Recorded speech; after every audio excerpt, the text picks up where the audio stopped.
Namaste, Pranam, Gita Dhyanam. Om Parthaya Pratibodhitam Bhagavata Narayanena Swayam Vyasena Gratitam Purana Munina Madhye Mahabharatam Advaitam Ritavarshinim Bhagavatim Ashtadashadhyayinim Ambatva Manusandadhami Bhagavad Gite Bhavadveshinim. O Bhagavad Gita, with which Lord Narayana himself gave enlightenment to Arjuna. The ancient sage Vyasa included it in the Mahabharata. O Goddess, showerer of the nectar like knowledge of non-dualism contained in your 18 chapters. O my affectionate mother, the destroyer of rebirth, I meditate upon thee. Kṛṣṇaṃ. Vasudeva sutam devam kansachanura mardanam devaki paramanandam Kṛṣṇaṃ vande jagadgurum. Son of Vasudeva, the slayer of Kansa and Chanur, extreme delight for Mother Devaki, O Lord Krishna, the supreme teacher of the universe, my salutations to you. Srimad Bhagavad Gita, the 11th Adhyaya of Vishwarupa Darshana, and Sri Krishna has addressed those queries of Arjuna as to, oh my Lord, why you have taken up this fearful look? I don't know what is the purpose of you behind taking such a frightening form that you are devouring everything. What is the purpose behind it? What is the intent behind it? I fail to understand. Will you please explain to me? And with great devotion, Arjuna is seeking an explanation to this change that he has seen in the universal form of the Lord, which earlier was so pleasant. The vision of all the gods and goddesses. And then suddenly, he is seeing this fierce form. Those terrible boulder-looking teeth. The sharp teeth like the tusks of wild animals. And the Lord is just bent upon killing everyone.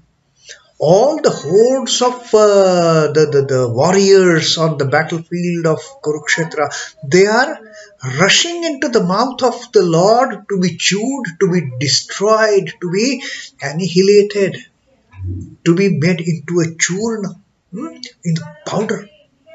So, Arjuna is absolutely wonderstruck and he says, I am afraid now. You please tell me what is the reason behind it. And Krishna calmly, he addressed the query saying, what you are thinking why I am doing this? I am that all devouring mighty time. I am that Mahakala. And you, as of you are asking me what is the purpose? Right now I am engaged in the act of wiping out this entire creation. Not only these warriors that you see in front of you, not only the great fighters in both the camps of Pandavas, Kauravas as well as Pandavas. I am intent on right now my task is I am wiping out the entire creation. So you don't worry about it. And I have already planned whatever is to be done. That all these people, they are already been slain by me. You don't worry about it. You just do your duty, what you are supposed to do. And then finally, understanding that Arjuna still might have that kind of hesitation in getting engaged in the war, having seen that vision, having had that vision of Bhishma, Drona and Karna entering the mouth of the Lord along with all other warriors. So Krishna finally, in the last verse that we read, he tells Arjuna that, well, my dear friend, Drona, Bhishma, Jayadratha, Karna, all these I have, and all these the warriors on this field, on this battlefield of Kurukshetra, I have already killed them. You don't have to worry about it. You don't get into depressed mood. You don't get into that depression of I will have to kill all these. I have already done it. You don't worry. And I assure you that You are going to win this war. You are going to conquer your enemy. So that was the last advice, last upadesh that Sri Krishna gave to Arjuna. Dronam cha bhishmam cha jayadratham cha karnam tathānyānapi yodha vīrān. Drona and Bhishma and Jayadratha and Karna, who were supposed to be invincible warriors. Nobody could ever defeat either of these four, because they all had got certain life-saving boons that they won't be killed easily. Drona can't be defeated in the war, in the art of warfare. Drona is the great guru. He has been teaching all these Kauravas, 100 Kauravas, 5 Pandavas. He has been the teacher of all these and so many other kings. Drona was invincible. Pitama Bhishma, he was given the boon. He was Ichchamarani. He could die at will. Nobody had any kind of weapon which could kill Bhishma. So that was the kind of the stature that Bhishma had got. He was invincible. Jayadratha, his father, had got a boon that whosoever kills your son at the sunset, his head will get cut into pieces and that fellow will die. That was so nobody even dared to kill Jayadratha. Nobody even thought of, and that Jayadratha fighting for the Kauravas, standing there in the opposite camp. And Karna, of course, the great warrior. Karna was invincible with the Kavach Kundala that Indra had given to him. And with the Shakti that Indra had given to him, his father Indra. He was unbeatable in the art of archery. He was unbeatable. Even a great archer like Arjuna, the most favorite student, the pet student of Dronacharya, nobody could beat Arjuna in the art of archery. But Arjuna had no comparison with Karna. Karna was far better a warrior, archer than Arjuna. And Arjuna knew it. But Krishna says, don't worry about all these invincible warriors who are against whom you are going to fight, because I have already killed them. I have already written their future script. What is going to happen to them? Don't worry about it. You might feel they are all invincible, but they have already been killed by me. Maya hatastvam jahima vyatishta. Don't get into that depressing mood. Don't be distressed with that fear of you are going to do something unjust. Although Drona and Bhishma, they are great personalities. Killing them on the battlefield is not against any dharma. As a Kshatriya, it is your dharma to fight against them. Although they are great personalities, yes, they are great characters. They are divine beings. But even then, right now on this battlefield of Kurukshetra, they are siding with the adharma. They are forced to do it. So don't worry about those consequences, what will happen to you and all that.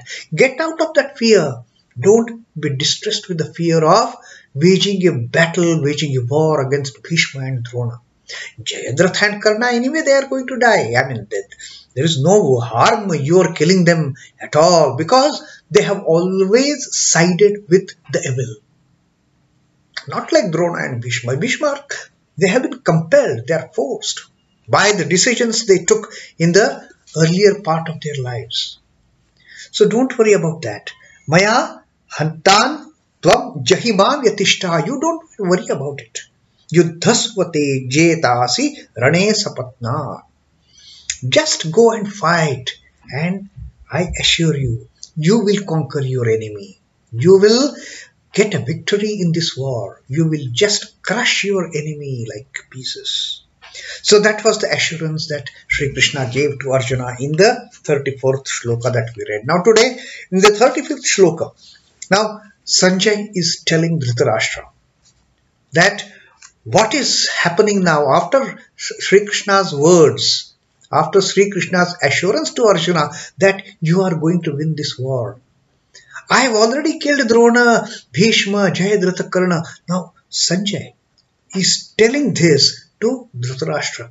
Dhritarashtra, although he is aware that his sons are going to die, he is aware what are going to be the consequences of this war. Like what Sri Krishna has just now told. He has been made aware that great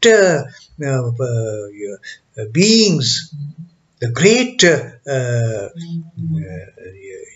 divine beings for that matter, like Drona and Bhishma, they are also going to be killed. So now Sanjay is further telling Dhritarashtra just to calm him down. That, boss, mighty king, this is what is now happening at the Kurukshetra after what Sri Krishna told Arjuna. Sanjay uvāca. Etacchrutvā vacanaṃ Keśavasya kṛtāñjalirvepamānaḥ kirīṭī namaskṛtvā bhūya evāha Kṛṣṇaṃ sagadgadaṃ bhītabhītaḥ praṇamya. Having got this assurance from Krishna that you are going to win this war, I have already killed Drona, Bhishma, Jayadratha, Karna. You don't worry about all those consequences. You don't tremble with fear. You don't get into distress with fear. That what are the consequences you are leading in this entire thing into by waging a war against these evil Kauravas. You don't worry. I have already written the script. And things are going to happen in my direction. Whatever I have planned, you just be an instrument in my hand, wage the war and be victorious. Having heard this, now Sanjay is saying, etacchrutvā vacanaṃ Keśavasya.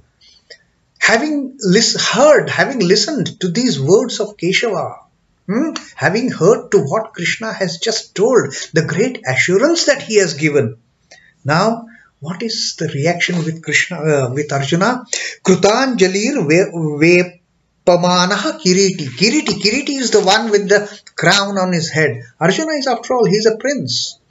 So Arjuna is referred to in this shloka by Sañjaya as kirīṭī, because Sanjay knows that ultimately it is going to be the Pandava camp which is going to be the winner, and all these 5 brothers, they are going to rule the Hastinapur as their kings.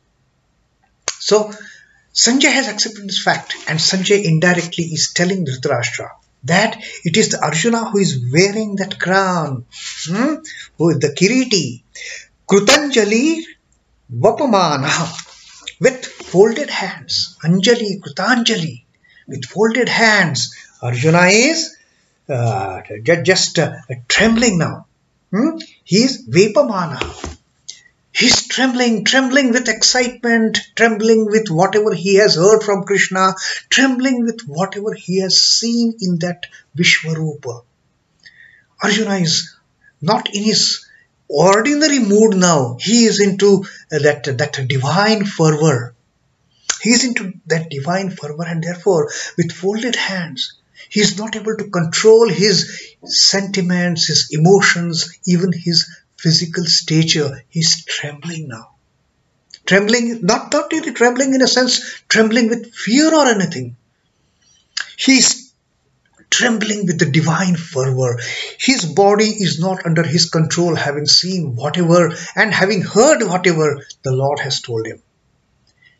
The Lord has good side, the bad side, and now he knows the reason for the bad. Lord showing that ugliest side of his face, the destructive side of his face, the terrible, horrible side of his face. That he is the time. Lord is the time, the world devouring mighty time. And right now, his intent is to wipe out the creation of all the evil. So Arjuna is just trembling with all that devotional fervor, with folded hands, having heard the speech of Keshava. Then namaskṛtvā bhūya evāha Kṛṣṇaṃ, and then bowing down to Lord Krishna, he addresses. In a choked voice. You see what happens when we are get into a real emotional fervor. We are unable to talk. Our voice gets choked. When we get some tremendous spiritual experience, what happens? We are unable to talk. Our voice gets choked. And with that choked voice, we just blabber a few things. We just utter a few things. We are not audible clearly.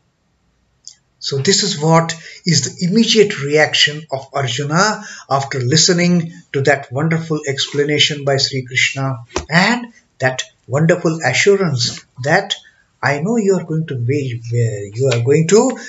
conquer your enemies. Because all these I have already conquered, I have already killed, they are not there for you. You are just going to be an instrument in killing them. I have already done my job. I have already written their fate. What is going to happen to them? You don't have to worry about it. Having listened to that assurance, having listened to the assurance of his victory over his enemies, Arjuna he is into the deep divine fervor. He is into deep divine mood and bowing down before Krishna with hands folded and trembling in that devotional fervor. He is not able to control his emotions. He is not able to control his physical stature even for that matter. He is so much into that ecstatic mood that with a very choked voice, he starts addressing Sri Krishna. Now, what that address is, that we will see in the next verse that we read. But as of now, Sanjay has made it very clear to Duryodhana also that Arjuna, who is having that crown on his head, he is going to be the ultimate winner of this war, of this battle. And he has got all the support of that mighty universal form of the Lord in the form of Lord Krishna. This time it is Lord Krishna. So that was 35th Shloka of the Vishwarupa Darshana Yoga of 11th Adhyay of Srimad Bhagavad Gita. Om Namo Bhagavate Vasudevaya. Sri Krishna Arpanamastu. Jai Sri Ramakrishna. Jai Thakur. Jai Ma. Jai Swami.